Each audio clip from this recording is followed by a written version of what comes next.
दोस्तों, आज जो कहानी आप सुनेंगे वो है एक इंग्लिश राइटर वेन एल टिपन की बहुत ही मज़ेदार कहानी, जिसको हिंदी में नाम दिया गया है चोरों की माँ। तो आइए शुरू करते हैं आज की कहानी।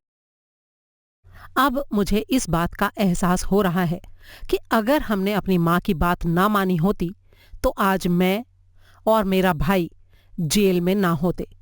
लेकिन हमारी परवरिश ही कुछ इस ढंग से की गई थी कि हम अपनी माँ की किसी भी बात को मानने से इनकार नहीं कर सकते थे। मेरे ख्याल से जब अपने परिवार को ये बताने की नौबत आती है कि उन्हें क्या करना चाहिए, तो हमारी माँ इस मामले में करीब करीब दूसरी माँओं जैसी ही है। लेकिन फिर भी दूसरी माँओं की सलाह शायद इतनी गलत और नुकसानदेह नहीं होती होगी जितनी कि मेरी अपनी माँ की सलाह ने हमें नुकसान पहुंचाया। व्यक्तिगत तौर पर मैंने आज तक अपनी माँ के अलावा किसी ऐसी माँ को नहीं देखा जो अपने बच्चों को जबरदस्ती जुर्म की दुनिया की तरफ धकेलती हो। मेरे कहने का ये मतलब नहीं है कि हमारी माँ हमें कोई बहुत बड़ा चोर डाकू या मशहूर लुटेरा बनाना चाहती थी। ऐसा कुछ नहीं है, बल्कि वो तो हमेशा हमें अच्छा बच्चा बनने की शिक्षा देती रहती है। जी हाँ, वो हमें अभी भी बच्चा ही समझती है। हालांकि इस वक्त मेरी उम्र है 29 साल और मेरा छोटा भाई विनी मुझसे 1 साल छोटा है। वैसे मेरे छोटे भाई का नाम विंसेंट है, लेकिन मेरी माँ उसे प्यार से विनी कहकर पुकारने लगी तो हमारे साथ साथ और सब लोग भी उसे विनी ही कहने लगे। लेकिन माँ के प्यार से सबसे ज्यादा दुर्गति जो हुई वो हुई मेरे नाम की। मेरा नाम वैसे है डगलस और इस नाम के रखे जाने का भी एक पूरा इतिहास है। दरअसल मैं उस दिन के 1-2 दिन बाद पैदा हुआ था जब मेरे बाप ने मशहूर एक्टर डगलस फेवरबैंक की गंगादीन नाम की फिल्म देखी थी। बस इसीलिए उसने प्यार से मेरा नाम डगलस रख दिया।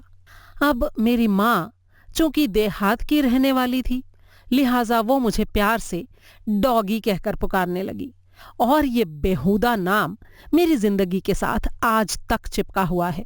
जब मैं छोटा था तो स्कूल में सब मुझे डॉग कहकर पुकारने लगे थे। यहाँ आओ डॉग, कितना अच्छा डॉग है, बैठो डॉग, डॉग क्या खाएगा, वगैरह वगैरह। अब सब जानते हैं कि डॉग का मतलब होता है कुत्ता, और इसीलिए अपने बारे में ये सब सुनकर मैं पागल जैसा हो जाता। माँ से इसकी शिकायत करता तो वो अपने ठेठ देहाती लहजे में कहती, वो तुझे कुत्ता कहते हैं ना, तो तू कुत्ते की तरह काट कर भंभोड़ दे बदमाशों को। हर समस्या को हल करने का इसी तरह माँ का अपना एक खास तरीका होता था। मिसाल के तौर पर अपने छोटे भाई विनी का किस्सा सुनाऊं, जो बचपन से ही थोड़ा मंदबुद्धि है। 11 साल की उम्र हो जाने के बावजूद भी उसे अंगूठा चूसते रहने की आदत थी। लेकिन मेरी माँ ने अपने उसी खास तरीके से उसकी वो आदत छुड़वा दी। हुआ ये कि एक बार वो मुंह में अंगूठा डाले उसे बड़े ही इत्मीनान से चूस रहा था। माँ ने पीछे से पहुंचकर उसके सिर पर जोर से एक पटरा दे मारा। वो बेचारा मुंह के बल औंधा गिरा और दांतों के जोर से अंगूठा कटकर अलग हो गया। अब जब अंगूठा बचा ही नहीं था तो बेचारा चूसता क्या, और इस तरह उसकी आदत हमेशा के लिए छूट गई। वैसे हमारी माँ चाहे अनपढ़ देहातिन थी, लेकिन वो पाप और पुण्य के लिए बड़ी ही सचेत रहती थी, यानी नैतिक रूप से क्या सही है और क्या गलत। हम अगर कभी कुछ गलत कर बैठते तो वो बुरी तरह नाराज होकर गालियां देने लगती थी। वैसे हमारी माँ सबसे ज्यादा गालियां दिया करती थी अर्नी फर्ग्यूसन को। माँ को उससे ये शिकायत थी कि उसने अपनी वो फैक्ट्री क्यों बंद कर दी जहां वो फोनोग्राफ्स के रिकॉर्ड्स बनाया करता था। आंख के बदले आंख वाले नियम में यकीन रखने वाली हमारी माँ उससे बदला लेकर अपना हिसाब बराबर करने के लिए बुरी तरह से बेचैन रहती थी। वो अक्सर हमसे कहा करती थी, अगर मैं उस मोटे अर्नी फर्ग्यूसन से अपना बदला लिए बिना ही मर गई ना, तो भी मैं उसे छोड़ने वाली नहीं हूँ। भूतनी बनकर उसे तब तक सताऊंगी जब तक उससे अपना बदला पूरा नहीं ले लूंगी। दरअसल हमारी माँ हमारे बाप की मौत का जिम्मेदार फर्ग्यूसन को ही मानती थी। उसका कहना था कि अर्नी फर्ग्यूसन अगर अपनी रिकॉर्ड बनाने की फैक्ट्री बंद ना करता तो हमारा बाप बेकार नहीं होता और शराब पी पी कर यूं अपनी जान नहीं देता। अर्नी का कहना था कि जब कैसेट प्लेयर और सीडी के जमाने में पुराने किस्म के रिकॉर्ड बिकते नहीं हैं, तो वो फैक्ट्री बंद ना करता तो क्या करता। हमारा बाप जिंदा था तो वो हमारी माँ से कहा करता था कि फैक्ट्री अर्नी की फिजूल खर्ची और अय्याशी की वजह से बंद हुई। बूढ़े फर्ग्यूसन साहब के मरने के बाद उनका बेटा नौजवान अर्नी मालिक बना, लेकिन वो फैक्ट्री चलाने की बजाय आए दिन न्यूयॉर्क, फ्लोरिडा जैसे बड़े नगरों की चमक दमक की तरफ दौड़ता रहता था। मेरे बाप का कहना था कि कैसेट प्लेयर और सीडी सिर्फ नौजवानों के शौक हैं। बड़ी उम्र के समझदार लोग तो अभी भी रिकॉर्ड ही सुनना और खरीदना पसंद करते हैं। इसीलिए अर्नी अगर चाहता तो फैक्ट्री को चालू रख सकता था। फिर हुआ ये कि फैक्ट्री बंद होने के फौरन बाद ही अर्नी ने फैक्ट्री के सामने ही नदी पार वाली पहाड़ी पर एक बड़ी शानदार कोठी बना ली। वो कोठी माँ के लिए अर्नी की धोखेबाजी का प्रत्यक्ष जीता जागता सबूत थी। उसका कहना था कि अगर फैक्ट्री में नुकसान हुआ था तो फिर उसे बंद करने के बाद अर्नी के पास इतनी शानदार कोठी बनाने के लिए पैसा कहाँ से आया। लेकिन फिर भी लोगों की समझ में नहीं आता था कि आखिर माँ हमारे बाप की मौत के लिए अर्नी को जिम्मेदार क्यों ठहरा रही है, क्योंकि हमारा बाप फैक्ट्री में काम करते टाइम किसी हादसे का शिकार होकर नहीं मरा था। सब जानते हैं कि उसकी मौत की वजह थी शराब। लेकिन हमारी माँ का कहना था, जिस आदमी ने अपनी जिंदगी के 20 साल का खून पसीना जिस फैक्ट्री के लिए बहाया, उसे एकदम से बंद करके नौकरी से निकाल दिया जाए तो वो बेचारा दुख के मारे शराब का सहारा नहीं लेगा तो क्या करेगा। वैसे सच्चाई ये है कि मैंने तो जब से होश संभाला अपने बाप को हर समय नशे में टुन नहीं देखा। ये भी सच है कि वो नौकरी से हटाए जाने के फौरन बाद नहीं मरा था। लेकिन हमारी माताजी को ये बात कौन समझाए और कैसे समझाए। वो कहा करती थी, मुझे इससे कोई मतलब नहीं कि तुम्हारा बाप 2 साल पहले नशे की झोंक में छत से गिरकर मरा था। मैं तो सिर्फ इतना जानती हूँ कि अचानक नौकरी से हटा दिए जाने की वजह से उसका दिल टूट गया, जिसकी वजह से वो शराब के नशे में डूब गया। और इन सारी बातों का जिम्मेदार है अर्नी फर्ग्यूसन, और उसे इसका हिसाब चुकाना पड़ेगा तो चुकाना पड़ेगा। बस कह दिया मैंने। मेरे ख्याल से मेरे बाप का दिल टूटने की असली वजह ये थी कि जब अर्नी ने अपने रिकॉर्ड की फैक्ट्री बंद करके सारे मजदूरों को हटा दिया तो वो अपनी प्रिंटिंग प्रेस के लिए बाहर से कुछ आदमी लेकर आया और उसने उसे चालू रखा। मेरा बाप जब जिंदा था तो अक्सर बड़बड़ाया करता था, मेरी समझ में नहीं आता, जब अर्नी ने रिकॉर्ड बनाने ही बंद कर दिए तो फिर वो उनके लेबल छापने के लिए प्रेस क्यों चला रहा है। इस बारे में अर्नी का कहना था कि वो अपने प्रेस में सिर्फ थोड़े बहुत ग्रीटिंग कार्ड्स छापता है ताकि जायदाद का टैक्स देने लायक पैसा निकलता रहे। लेकिन मेरे बाप का कहना था, अगर उसे अपना प्रेस चालू ही रखना था तो अर्नी ने फ्रेडी और मिंटर नाम के उन पुराने मजदूरों को क्यों निकाल दिया जो पिछले 15 साल से उसकी प्रेस में काम कर रहे थे। अब जाहिर है कि ये सारी बातें हमारा बाप मरने से पहले कहा करता था। उसके मरने के बाद से ही हमारी माँ ने अर्नी को लगातार गालियां दे देकर कोसना शुरू कर दिया था। उसकी गालियों को सुनकर कोई भी ये समझ सकता था कि हमारी माँ अर्नी फर्ग्यूसन का अस्तित्व ही इस धरती से मिटा देना चाहती है। लेकिन असल में ऐसा भी नहीं था। हमारी माँ बड़े ही धार्मिक विचारों वाली औरत थी और हमें हमेशा यही शिक्षा देती रहती थी, किसी को दुखी मत करो, अपने माँ बाप की इज्जत करो, खास करके अपनी माँ की हर बात मानो। इन सारी बातों के साथ हमारी माँ हमें ये शिक्षा भी देती थी कि कभी चोरी मत करो, लेकिन साथ ही ये भी बता देती थी कि जो चीज तुम्हारी है, जिस चीज पर तुम्हारा अधिकार बनता है, उसे किसी भी ढंग से हासिल करना चोरी थोड़े ही होता है। दरअसल हमारी माँ अर्नी फर्ग्यूसन से वो रुपया हासिल करना चाहती थी जिसके बारे में उसका विश्वास था कि उसने फैक्ट्री बंद करके धोखे से दबा लिया था। उसका कहना था कि अगर फैक्ट्री चालू रहती तो हमारे बाप को जो भी मामूली तनख्वाह मिलती रहती, उससे घर खर्च के लिए एक निश्चित रकम आती रहती और हम लोगों को वो दिक्कतें नहीं उठानी पड़ती जो फैक्ट्री के बंद होने की वजह से उठानी पड़ी, और ना ही हमारे सिर से बाप का साया उठता। ये ठीक है कि विन्नी एक जगह चपरासी की नौकरी कर रहा था और मैं भी एक पेट्रोल पंप पर काम कर रहा था, लेकिन फिर भी बाप की तनख्वाह बंद हो जाने के कारण हम पहले से भी ज्यादा गरीबी में दिन गुजारने के लिए मजबूर हो गए थे। एक दिन माँ ने मुझसे कहा, डॉगी बेटे, जरा हिसाब तो लगाओ, अगर तुम्हारा बाप अब तक जिंदा होता तो कितनी रकम घर में आई होती। मैंने हिसाब लगाया। फैक्ट्री को बंद हुए 3 साल से ऊपर हो गए थे। मेरे बाप को $4 प्रति घंटे के हिसाब से मिलते थे और अगर ओवरटाइम ना भी जोड़ा जाए तो वो हफ्ते में कम से कम 40 घंटे काम करता था। इस हिसाब से 1 साल के बनते थे $8,840, और 3 साल की कुल रकम $26,000 से भी ज्यादा की बनती थी। माँ और विन्नी दोनों ही आंखें फाड़े उस विशाल संख्या को देखते रह गए। थोड़ी देर बाद अपने ऊपर काबू पाकर माँ ने कहा, इसका मतलब है डॉगी कि फर्ग्यूसन पर हमारे $26,000 बकाया हैं। अब एक अच्छा बेटा होने के नाते ये रकम उससे हासिल करना तुम्हारी और विन्नी की जिम्मेदारी है। माँ का मानना था कि अब जबकि फर्ग्यूसन ने न सिर्फ अपनी आलीशान कोठी बनवा ली है, बल्कि अपने और अपनी बीवी के लिए 2 शानदार कारें भी रख ली हैं, तो निश्चित रूप से उसने अपने घर में नोटों की गड्डियां जमा कर रखी होंगी, जहां से वो जब चाहे मर्जी नोट निकालकर कुछ भी खरीद सकता था। मैंने माँ को समझाने की बहुत कोशिश की कि आजकल लोग अपना रुपया बैंक में रखने लगे हैं, लेकिन वो कुछ सुनने को तैयार ही नहीं थी। उसका कहना था कि अर्नी अपना फालतू पैसा जरूर बैंक में रखता होगा, लेकिन ये नहीं हो सकता कि वो अपनी हर जरूरत को पूरा करने के लिए पैसा निकालने के लिए बैंक की तरफ भागेगा। वो अपनी कोठी में भी जरूर काफी पैसा रखता होगा। मैंने अपनी माँ को कहा, आखिर तुम समझने की कोशिश क्यों नहीं करती हो माँ? अगर अर्नी फर्ग्यूसन अपने घर में $26,000 की रकम रखता भी होगा तो यूं ही इधर उधर तो पड़ी नहीं रहने देता होगा ना।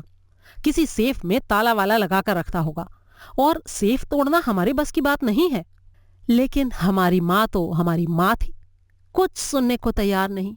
उसे दृढ़ विश्वास था कि हमारे बाप की अब तक की पूरी तनख्वाह यानी $26,000 की रकम उसकी कोठी में हर समय मौजूद रहती है, और ये हमारा सबसे पहला और आखिरी फर्ज है कि हमें अपने बाप की खून पसीने की कमाई को हर हालत में वसूल करना चाहिए।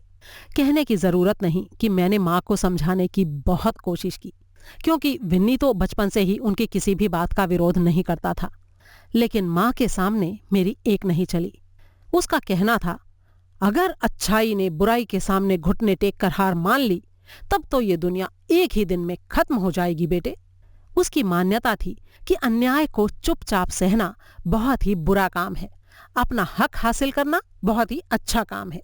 अपनी माँ की बात को ना मानना बुरा काम है, अपनी माँ की बात को मानना अच्छा काम है। अब ऐसी हालत में माँ की बात मानने के अलावा और किया भी क्या जा सकता था। आखिरकार एक रात अंधेरे में छिपते छिपाते हम उस पहाड़ी पर पहुंच ही गए। वहां पहुंचने के बाद माँ ने हमें जूते उतार देने के लिए कहा। आखिर हम अपने पैरों की आवाजों से फर्ग्यूसन और उसकी बीवी को जगाने का खतरा तो मोल नहीं ले सकते थे। हालांकि कोठी के सब खिड़की दरवाजे अच्छी तरह बंद थे, लेकिन फिर भी माँ ने विनी को किसी तरह एक रोशनदान के जरिए अंदर भेजा और दरवाजा खुलवाने में कामयाबी हासिल कर ही ली। उसके बाद हम लोग बड़े ही आराम से अंदर घुस गए। वहां पहुंचकर माँ ने अपनी छोटी सी टॉर्च जलाकर देखा तो पता चला कि हम अर्नी फर्ग्यूसन के उस कमरे में थे जिसे वो अपने ऑफिस के रूप में इस्तेमाल करता था। अब अंदर पहुंचने पर माँ और विन्नी दोनों ही दीवार पर टंगी तस्वीरों के पीछे देखने में व्यस्त हो गए, क्योंकि विन्नी ने अपनी टीवी की जानकारी के आधार पर बताया था कि अमीर लोग अपनी सेफ किसी न किसी तस्वीर के पीछे छिपा कर रखते हैं। इस बीच मैं अर्नी की मेज की दराजें खोल खोल कर देखने लगा था। जैसे ही मैंने सबसे नीचे वाली दराज को खोला तो मुझे बिजली का जबरदस्त झटका सा लगा, क्योंकि वो दराज $20 के नोटों की गड्डियों से भरी पड़ी थी। उस वक्त मुझे अपनी माँ की वो बात एकदम सही नजर आई कि ये अमीर लोग वाकई अपने घर में काफी पैसा सहेज कर रखते हैं कि न जाने कब क्या जरूरत पड़ जाए। मैंने अपने मुंह से हल्की सी सिसकारी की आवाज निकालकर माँ को अपने पास बुलाया। उसने नोटों के बंडल जब देखे तो मेरे सिर पर हाथ मारते हुए बोली, देखा मैं क्या कहती थी। उसके बाद वो नोटों को गिनने बैठ गई। उसने अभी गिनना शुरू ही किया था कि तभी विनी बोला, डॉगी मुझे लगता है शायद घर में कोई जाग गया है, जरा जाकर देख तो सही। मैं देखने के लिए दरवाजे की तरफ गया। वैसे तो माँ को भी ऐसा लगा था, लेकिन फिर भी वो नोट गिनने में ही लगी रही, क्योंकि उसका कहना था, हमें ईमानदारी से सिर्फ उतनी ही रकम लेनी है जितनी पर हमारा हक बनता है। अगर उससे $1 भी फालतू लिया तो ये चोरी कहलाएगी, और चोरी करना तो पाप है। इस बीच मैंने दरवाजे से झांक कर देखा कि बाहर के अंधेरे में टॉर्च की रोशनी इधर उधर घूम रही थी और अर्नी अपने पैरों से धम धम करता हुआ इधर ही आ रहा था। मैं फौरन माँ के पास आया और बोला, अरे गिनना छोड़ो और फटाफट 10-12 गड्डियां थैले में डाल लो, अगर कुछ फालतू हुआ तो बाद में वापस कर जाएंगे। उसके बाद हम चुपचाप खिड़की की तरफ बढ़ गए। हम शायद चुपचाप ही वहां से निकल भी गए होते अगर विन्नी का पैर अंधेरे में कहीं उलझ जाने की वजह से वो लड़खड़ाकर सीधा किताबों की अलमारी पर ना जा गिरा होता। संभलने के लिए उसने अलमारी को पकड़ने की कोशिश की तो ऊपर के शेल्फ में रखी किताब उसकी खोपड़ी पर आ गिरी।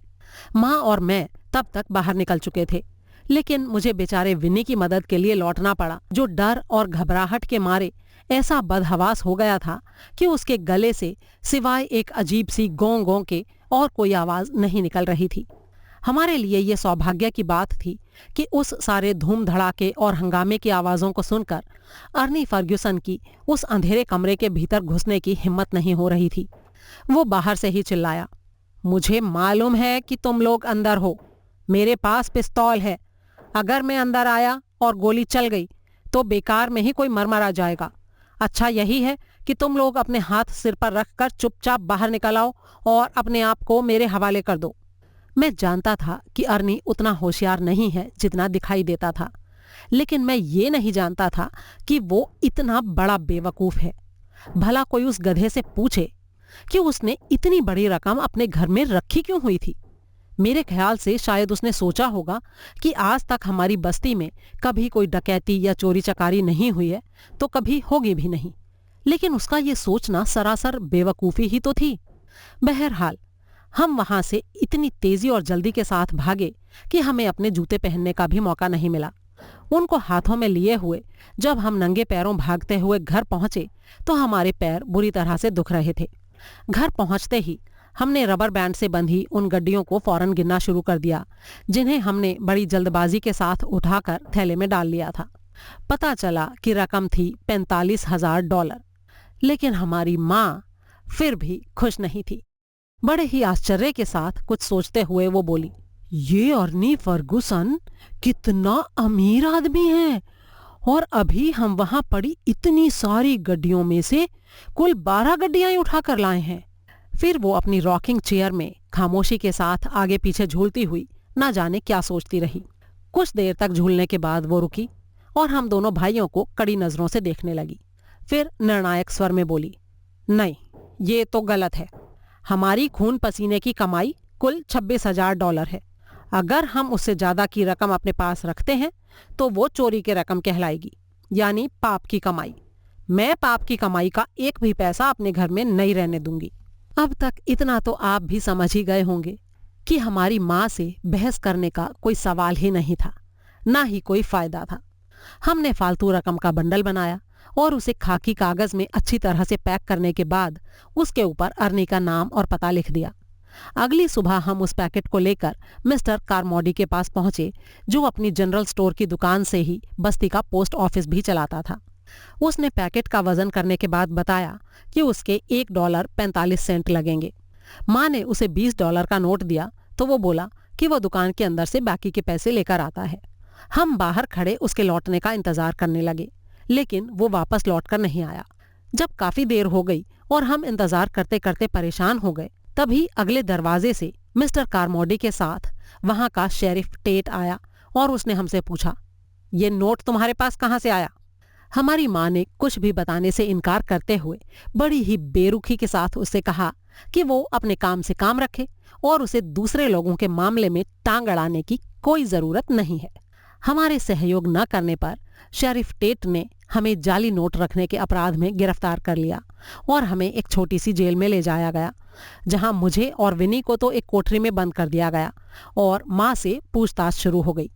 माँ काफी देर तक उससे बहस करती रही कि ये उसकी खून पसीने की कमाई है और वो उसे जैसे चाहे खर्च कर सकती है। आखिरकार वो बड़ी ही मुश्किल से माँ को ये समझाने में कामयाब हो पाया कि वो $20 का नोट नकली है और वो उसे जैसे चाहे तो क्या किसी भी तरीके से खर्च नहीं कर सकती। माँ ने बड़ी ही हैरानी के साथ कहा, ये नोट नकली है? इसका मतलब वो बाकी के जितने नोट हैं वो सारे के सारे भी नकली हैं। इस तरह ये बात भी उजागर हो गई कि हमारे पास ऐसे ही 20-20 के और भी बहुत सारे नोट हैं। आखिरकार हमें बताना पड़ा कि वो नोट हमारे पास कहाँ से आए। सुनते ही शेरिफ टेट का चेहरा भयंकर रूप से गंभीर हो गया, क्योंकि अर्नी फर्ग्यूसन ने अपने यहाँ चोरी होने की रिपोर्ट उसके पास दर्ज कराई थी। शेरिफ ने अफसोस के साथ कहा, मुझे ये सुनकर बहुत ही आश्चर्य हुआ मिसेस बॉर्डन। मैं तो आपके बच्चों को सबसे ज्यादा भोला और शरीफ समझता था। मैं सपने में भी नहीं सोच सकता था कि ये चोरी चकारी जैसा गैर कानूनी काम भी कर सकते हैं। इस बात के जवाब में जब हमारी माँ ने ये कहा कि ये दोनों अकेले नहीं गए थे, मैं भी इनके साथ थी, तो ये बात सुनकर शेरिफ टेट का मुंह ऐसे खुला रह गया कि कोई भी मक्खी उसमें बिना उसकी इजाजत के बड़े आराम से घुस सकती थी। माँ ने उसे बड़े ही तेज स्वर में विरोध करते हुए समझाने की कोशिश की, और मैं आपको ये भी साफ साफ बता देना चाहती हूँ कि हम वहां कोई चोरी चकारी करने नहीं गए थे, बल्कि अपनी खून पसीने की कमाई वसूल करने गए थे। हमारी सच्चाई का सबसे बड़ा सबूत ये है कि हिसाब से हमारे हक के जितने पैसे बनते थे, हमने अपने पास सिर्फ उतने ही रखे हैं। बाकी जो फालतू थे उनको तो हम बंडल बनाकर वापस भेजने के लिए गए थे मिस्टर कारमोडी के यहाँ। अगर हमारी नियत चोरी की होती तो हम उस बेईमान अर्नी के घर में मेज की दराज में जो वो ठसाठस गड्डियां भरी थीं उनको यूं ही छोड़कर थोड़ी आते। भगवान जाने उस कमीने ने इतनी सारी दौलत कहाँ से इकट्ठी करके रखी है। शेरिफ टेट को हमारी माँ की यह फिलॉसफी तो समझ में नहीं आई, लेकिन उसने अपने एक डेप्यूटी को माँ के साथ भेजकर वो सारे नोट मंगवा लिए। इसके साथ ही उसने फोन पर प्रांतीय राजधानी में किसी से बात भी की। 1 घंटे से भी कम समय में काले सूट पहने हुए 4 आदमी वहां पहुंच गए। उन्होंने बताया कि वो ट्रेजरी डिपार्टमेंट से हैं और उनको इन जाली नोटों को छापने वालों की लंबे समय से तलाश थी। उन्होंने माँ का शुक्रिया अदा किया कि उसकी वजह से वो आज कामयाबी के इतने नजदीक पहुंच गए। एक ने तो यहाँ तक कहा कि वो बिल्कुल उसकी अपनी माँ जैसी है। लिहाजा माँ को बड़ी ही इज्जत के साथ घर भेज दिया गया और उसके बाद वो चारों शेरिफ टेट के साथ फर्ग्यूसन की तलाश में उसकी नई कोठी और पुरानी फैक्ट्री पर छापा मारने के लिए रवाना हो गए। मैं और विन्नी जेल की कोठरी में ही बंद पड़े रहे। थोड़ी देर बाद वो लोग अर्नी को हथकड़ियां लगा कर लाए। उसके साथ उसका मशीन मैन भी था जिसके कपड़ों पर प्रेस की स्याही लगी हुई थी।